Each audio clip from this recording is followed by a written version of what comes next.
Well, welcome along, everybody, to another edition of Super League Raw News on Monday, the 25th of March 2024. The sixth round of the Challenge Cup is over and done with. We'll be giving that a full debrief during the course of the next half hour. Stay with us right here. But as always, we've waited for the match review panel to come out with the potential bans from the Challenge Cup weekend. And the big news this afternoon: James Bell has been given a one-match suspension for a dangerous contact, which will keep him out of the big Good Friday clash with the Wigan Warriors. James Bell has been in exceptional form this season for the Saints. I mean, he's come off the bench. That game against Leeds, a perfect example where he turned it on his own at Headingley in Super League. Wow.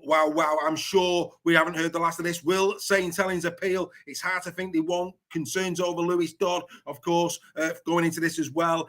Wow, just simply wow. Massive news coming out of the match review panel today. We'll keep an eye on that. More to come, I'm sure, in Super League Raw Weekly tomorrow night, live at 8 p.m. on Twitter, Facebook and YouTube. Super League Raw would also like to extend our best wishes to the Sheffield Eagles, who have, alongside Sheffield FC, put in a planning application for a 5,000-seater stadium in the Meadowhead area of the city. As you will remember, Sheffield Eagles ranked 22nd with a Grade B licence at the end of 2023 under the new IMG gradings. And whilst they've still got a long way to go to the 12.45 needed for Super League, this is a brilliant statement of intent. Go and take a look at the plans. Go to the Sheffield Eagles website. Take a look at what they've got in store here. Oh, yes, you Sheffield Eagles fans, if this one gets accepted, what a brilliant facility you're going to have. And for the community, a sports hub like no other seen before in the city of Sheffield. We wish each and every one of you well. Of course, Sheffield were involved in the sixth round of the Challenge Cup. It's all now in the record books. The Rhinos going down 20 points to 6 against the Saints. I have to say, a very disappointing performance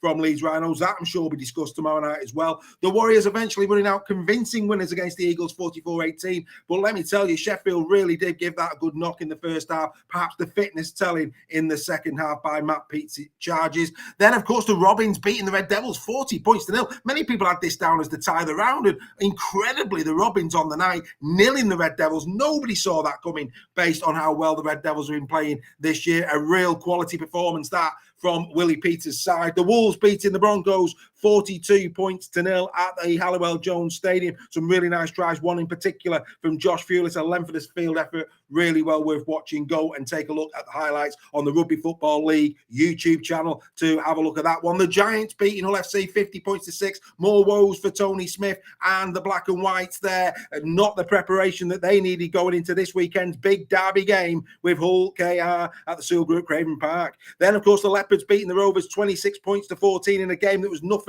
but exciting at times. The Rovers really did come and give that a proper go, give a scare really to the Challenge Cup holders, but Lee Leopards eventually winning that one 26 points to 14. The Bulldogs 14, the Tigers 28. This was the game that the fans for and felt if there was going to be a surprise, this was going to be it. And for a long time, the Bulldogs really were putting Castleford up against the back fence, but Castleford eventually getting the all-important win, the first win for Craig Lingard. We'll be hearing from him in a few moments' time. And then finally, the Dragons doing a professional performance at the Halifax Panthers, a 40 points to 4 win for them. In every round of Super League, there's winners and losers. Let's listen to the losers. Here they come. About the referees, and there was a concern, in the pre-season there'd be a crackdown, and there was, and now people are back to rolling the ball through their legs. I don't think we got a set restart in the game. Like, if that rule exists, how is that, offside matters sometimes, and then other times it doesn't. It's like a discretionary penalty all the time. I had concerns last week. The number of flops escalated. The number of, in not just our game, markers standing next to each other again. All the things that were spoken about, I think have gradually or not so gradually regressed. But that's, what can you do? I haven't spoken about it to our players. You just got to get used to it, and we just got to join them. We've got to get better at flops. We've got to get better, more consistent at being offside. Whatever message I give at half time was pretty much the same message at full time. I think when you've got a bunch of players that's experienced, then you don't need long sermons to they're not children. Don't just sit there and shout them and slap their wrists.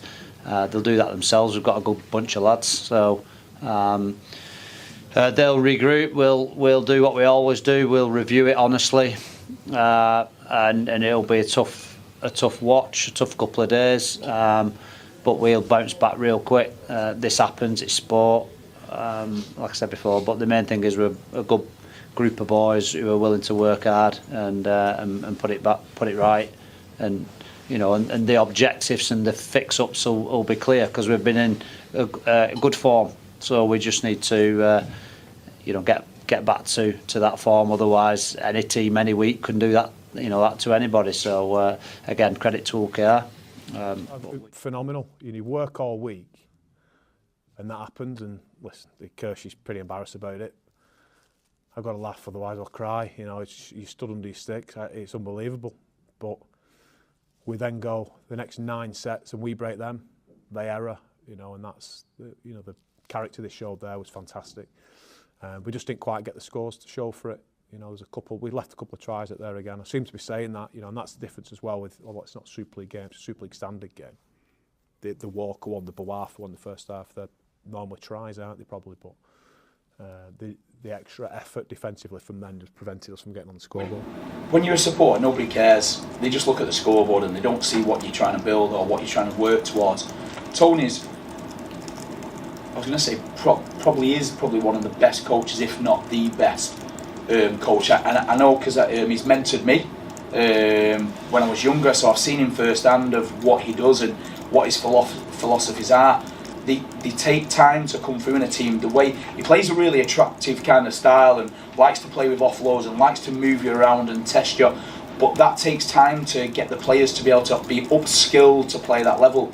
But I think his background shows for himself. He's done it at every club he's done. If people let him do what he does, he'll do it with Hull as well. You can already see in there its bits. We knew today we had to be really on defensively because of the way they move the ball and the way they play with offloads. So we needed to be able to ready to react.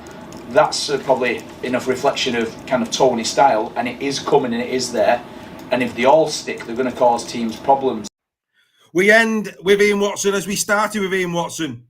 No, actually, we started with Rowan Smith, but I have to say, shades of Ian Watson coming out in Rowan Smith every press conference. Deary me, not happy, is he? Not happy, Rowan Smith, with the interpretation of the rules in the game. Yes, again against Saints. I have to be honest, though, Rowan, I think it was a lot more than just the things that you were talking about there. There was a big gulf for me between Saints and Leeds in that game. What are your thoughts with regards to that? I thought a lot of quality coming out of the mouths of Paul Rowley and also Mike Eccles, two guys that just don't get flustered. I think Rowley will be really disappointed. I think deep down, Salford probably felt that this was an opportunity for them to go well this season in the Challenge Cup, especially the way they've been playing. A really poor performance from them against OKR. Eccles, rightly so, taking out some positives. If you haven't seen the first try from Josh Fewlis, it is a comedy of errors. And no wonder he felt like he was going to cry with regards to that one. But he's absolutely right. Yet again, the London Broncos, they just continue to battle. And whilst the score sheet at the moment is not representative of their spirit and effort, I'm sure this week they will look at the Huddersfield game at home and think, you know what, potentially,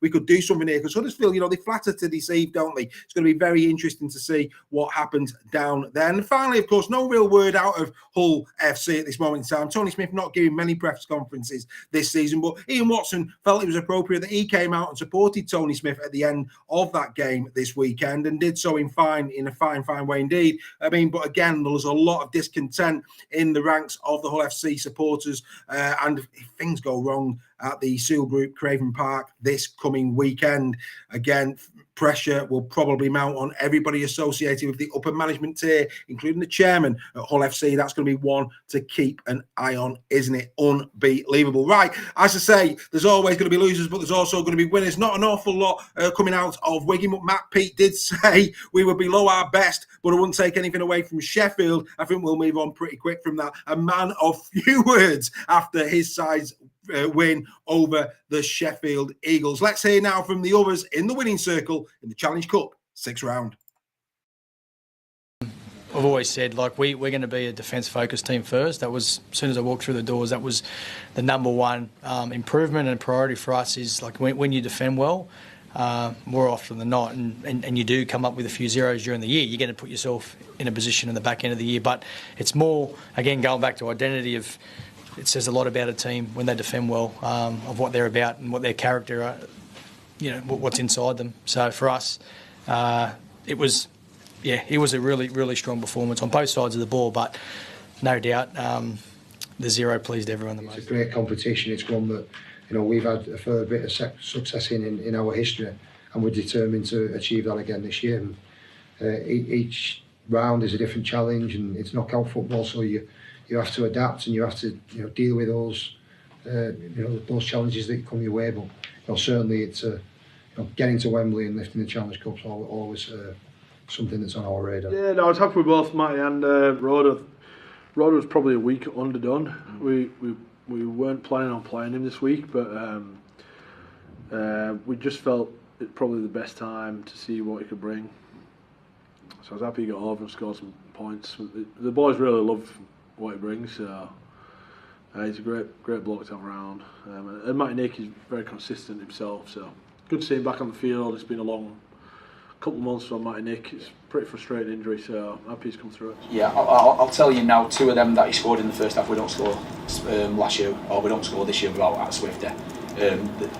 He's just a different level in terms of getting that space, and there was minute space. He nearly got Jayden down the touchline, who Jayden was a kind of top winger in the NRL originally when he first started, so he looked like he'd nearly got him there. So there's certain things that Swifty can do where he's put in positions and he can score out of nothing. Whereas, like I say, last year we don't score them 2 tries, and we probably don't get in front then on the scoreboard early doors, which I think helped us settle us down today.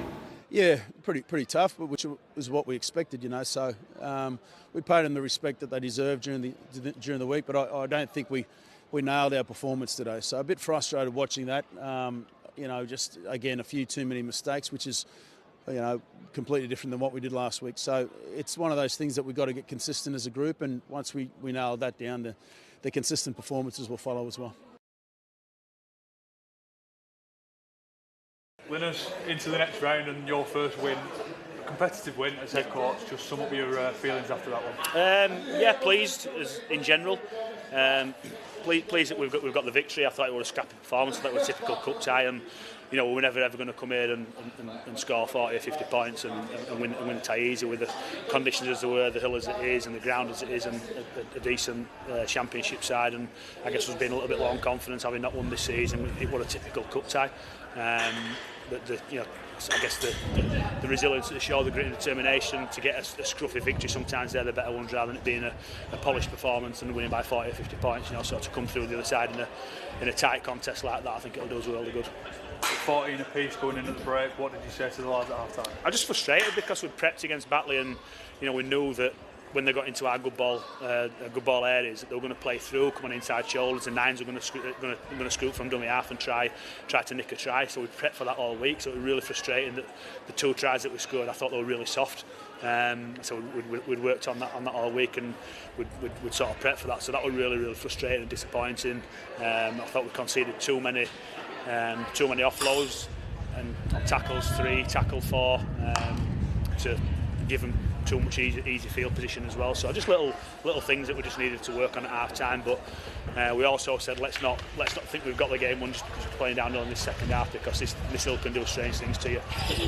We started the second half pretty well with that early try, and it just got us on the front foot, but then just dropped off a little bit again in the last stage of that second half.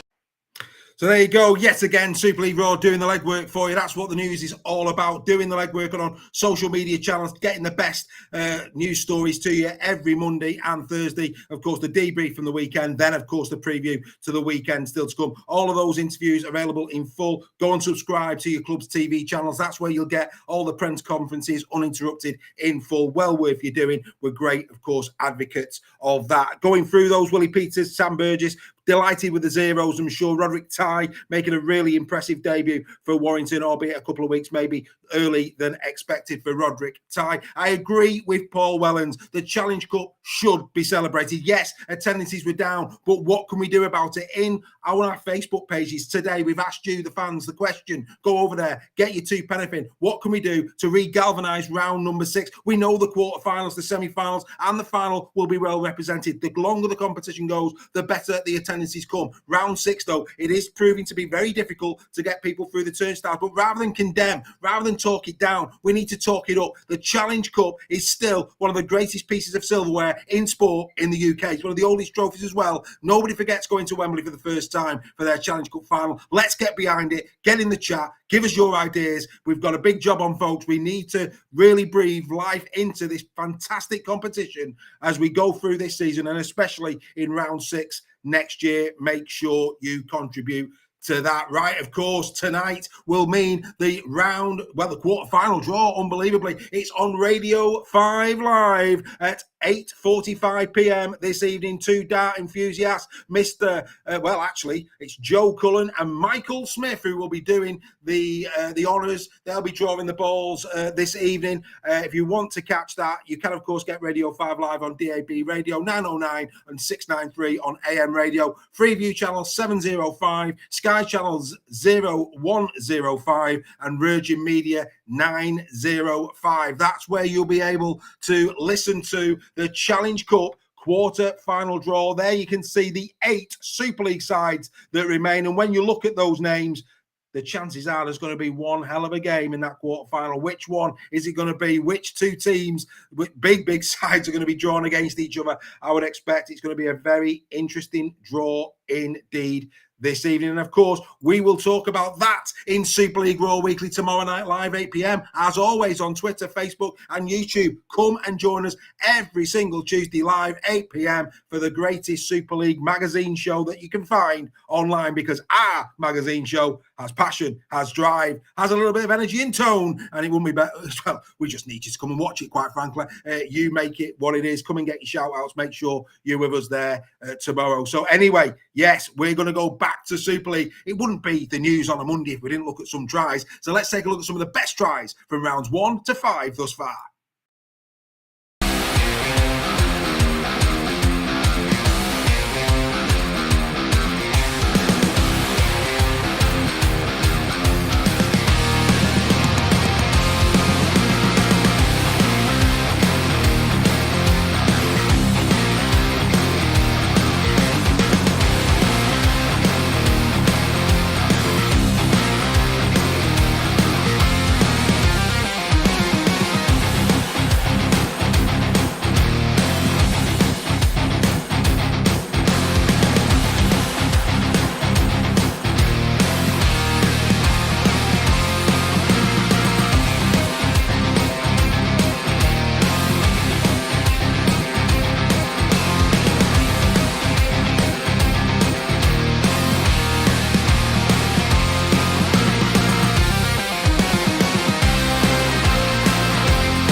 Some exceptional 4-pointers there, wasn't it? That's right. Super League is back. Round number 6. The Rivals round of 2024 is this weekend, kicking off the Castleford Tigers against the Leeds Rhinos. Castleford maybe with a bit more confidence off the back of that Batley win, going into a game that last year they fared very well in, winning the series 2-1 against the Rhinos last year. Then it's the Robins against the FC. Maybe a little bit of something for the Hull FCs to hang, fans to hang their hat on for this one. Remember, they have lost every single game in the last 3 against the Robins at the MKM, but last year at Craven Park, FC did beat KR on their home patch. You need to be holding on to that for dear life, UFC fans, going into this weekend's game. Then it's the big one, the Good Friday tradition. Saints against the Warriors. Former champions against current champions. Former World Club champions against current World Club champions. That is going to be fantastic, albeit without potentially James Bell. Then it's the Wolves taking on the Dragons. The Dragons beating the Wolves in the opening game of the season. Can the Wolves beat the Dragons and maybe put a statement of intent down? This is a big, big game for Warrington. Many saying they haven't really played anyone since Catalan. I think that's a bit harsh on Hull KR at Craven Park. However, you have to say this is a big, big game that Sam Burgess's men need to win. Then the Red Devils, off the back of that trouncing by KR in the Challenge Cup, going up against the Lee Leopards. Oh yes, this one should be a good game as well. And then finally bringing the curtain down on Rivals round will be the London Broncos taking on the Huddersfield Giants. And that's a game, you know, that the London Broncos will potentially fancy, ladies and gentlemen.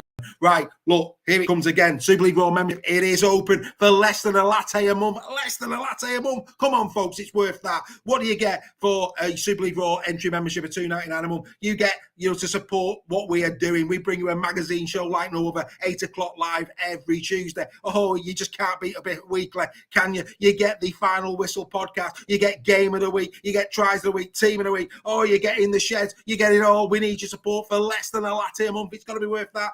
£2.99 per month gets all of these programs. Oh, come on, we need your support. We really, really do. And of course, coming on the 15th of April, the first ever Super League Raw quiz. Oh, yes, it's going to be happening, folks. You're all invited to that one. A quiz night like no other. Do you know your rugby league? More information to follow at the turn of the month on that one, on how you can book your free ticket to be involved with that interactive quiz taking place live 7:30 on the 15th of April, Monday the 15th of April. We really, really would love your company for that. Super League Raw Weekly is tomorrow night, as always, 8 p.m. The boys will be with me. We'll be talking all the major talking points from the Challenge Cup. We will be looking ahead to the Rivals round of 2024. It's going to be a sensational show. It wouldn't be anywhere near as good without your company. Make sure you come along. Make sure you get your name in the chat. Get your shout outs. And of course, consider supporting us with that membership. Ladies and gentlemen, yet again, another edition of Super League Raw News has flown by. We're passionate here at Super League Raw about rugby league. We know you are too. We will be back on Thursday with another news update. And don't forget to tune in tomorrow night at 8 p.m. for Super League Raw Weekly. I'll see you at the news update on Thursday. Bye for now, folks. All the very best.